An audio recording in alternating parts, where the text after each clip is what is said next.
Ito, meron kaming na-discover ngayon. Sige, banatan mo, Ber. Yun, oh. Gewang, no?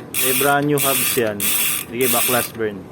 Nakakita ni paring Bern yung problema. Saan yun? Sa rivets? Yung rivets tumatama sa spacer. Ewan ko. Brand new rin yung cogs. Brand new Vanguard hubs. Sige, tanggal mo. Ngayon o, yung...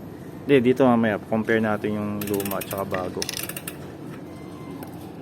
So, dito daw. Dito ba to? Tong rivet na to? Oo. Ito, yung dalawang rivet na yan. Tumatama saan? Saan banda? Ito, dito at saka dito. Oh. Kumaga yung may provided na space pero hindi siya masentro talaga doon, 'di ba? Kahit anong ikot ayaw. So ang ginawa namin, solusyon ganito. Ito na yung na-modify namin. Grinder namin 'to, yun, no.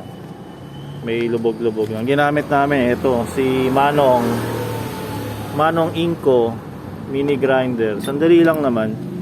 Sige, salpak mo na 'tong modified.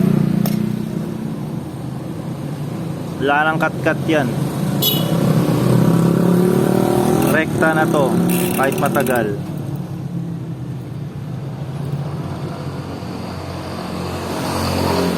Bago rin kadena, bago hubs, bago cogs. Tumatama lang talaga. Wala, ayaw masentro eh. So ito na yung pinaka naisip namin na solusyon na gumana naman.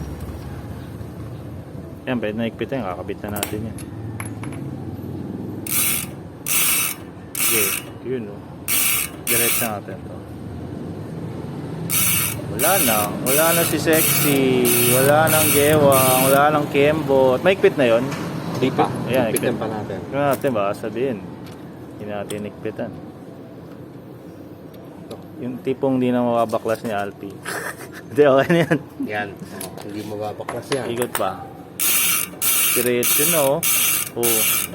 Duling ka na lang kung kumikembot pa yan sa paningin mo. Yun, ayos agad.